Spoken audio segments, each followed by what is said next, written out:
You guys will find that you have passions, and having a passion is a gift.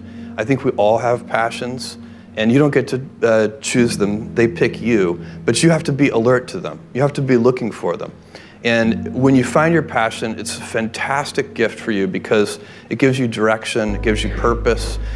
You can have a job, or you can have a career, or you can have a calling. And the best thing is to have a calling. And if you find your passion, you'll have that, and all your work won't feel like work to you. Many kids and many grown-ups do figure out over time what their passions are. And sometimes we let I don't think it's that hard. I think what happens though sometimes is that we let our intellectual selves overrule those passions. And so that's what needs to be guarded against. My job, one of my jobs as the leader of Amazon, is to encourage people to be bold. And people love to focus on things that aren't yet working. And that's good, it's human nature. That kind of divine discontent can be very helpful. But it's incredibly hard to get people to take bold bets. And you need to encourage that. And if you're gonna take bold bets, they're going to be experiments, and if they're experiments, you don't know ahead of time whether they're going to work.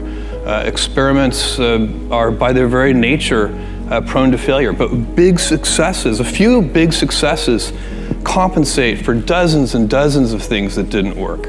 So bold bets, AWS, Kindle, Amazon Prime, our third-party seller business, all of those things are examples of bold bets that did work, and they pay for a lot of experiments.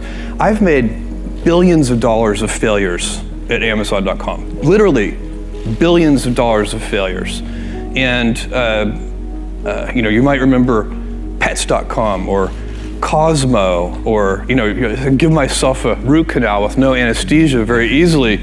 None of those things are fun, but they don't matter. What really matters is companies that don't continue to experiment, companies that don't embrace failure, they eventually get in a desperate position where the only thing they can do is make a kind of Hail Mary bet at the very end of their corporate existence. Whereas companies that are,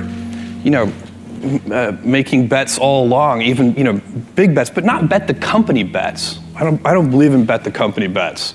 That's when you're desperate. That's the last thing you can do. It's not. You could be out of work and have terrible work-life balance. Even though you've got all the time in the world, right. You could just feel like, oh my God, I'm miserable, and you would be draining energy. And so you have to find that harmony. It's a much better word. And I think for most people, it's about meaning. People want to know that they're doing something interesting and useful. And for us, because of the challenges that we have chosen for ourselves, we get to work in the future, and it's super fun to work in the future for the right kind of person. You need to be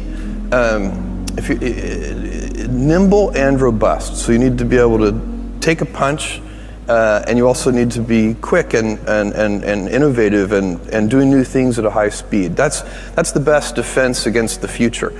And you have to always be leaning into the future. If you're leaning away from the future is going to win every time. Never, ever, ever lean away from the future. We all have adversity in our lives. I doubt if you really, if you know somebody, any friend or anybody that you talk to, there's no lack of adversity, and by the way, that's good, because it's what teaches us how to get back up. You fall down, you get back up. It always happens.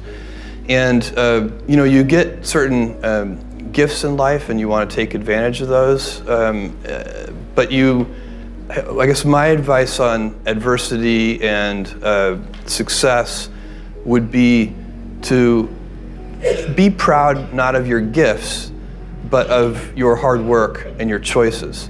So, you may be, the kinds of gifts you get in life, you might be really good at math. It might be really easy for you.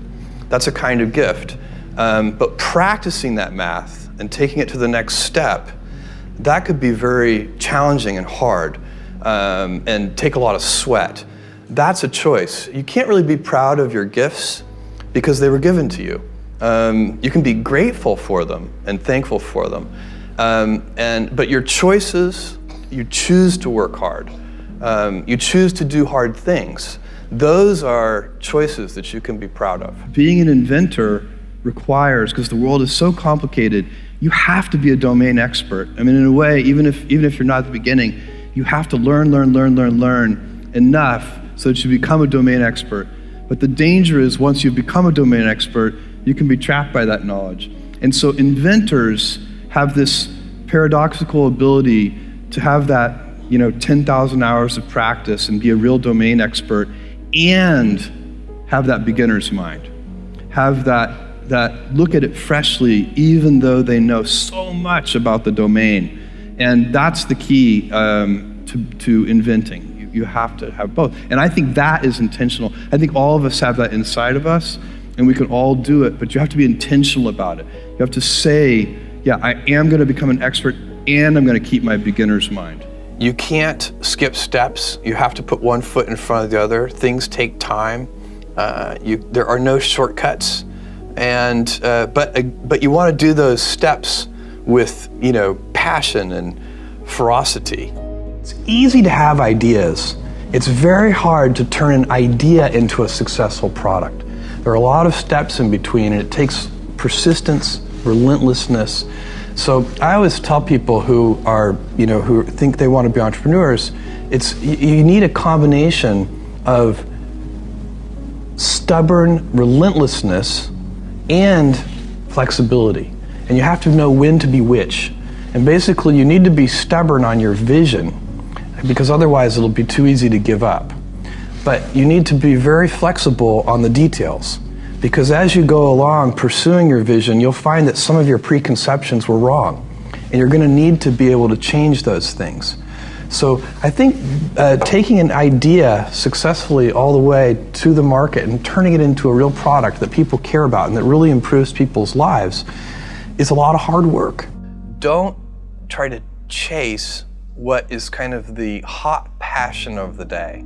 I think we actually saw this. I think you see it all over the place in many different contexts, but I think we saw it in the internet world quite a bit, where at the sort of peak of the sort of internet mania in say 1999, you found people who were very passionate about something. They kind of left that job and decided, I'm going to do something in the internet, because it's it was almost like the 1849 gold rush in a way. I mean, you find that people, if you go back and study the history of the 1849 gold rush, you find that at that time everybody who was within shouting distance of California was they might have been a doctor, but they quit being a doctor and they started panning for gold, and that almost never works.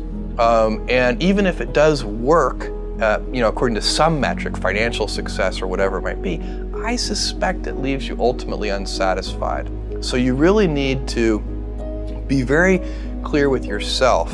And I think one of the best ways to do that is this notion of projecting yourself forward to age 80, looking back on your life and trying to make sure you've minimized the number of regrets you have. That works for career decisions. It works for family decisions. Do you want? I have a 14-month-old son, and it's very easy for me to, if I think about myself when I'm 80, I know I want to watch that little guy grow up.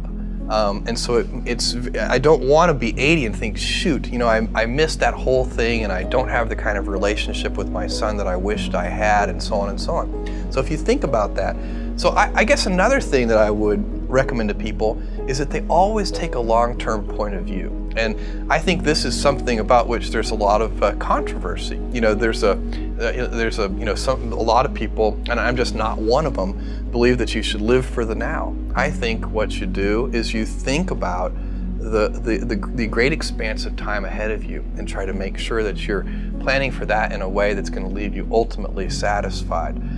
So this is the way it works for me. And I mean, everybody needs to find that for themselves.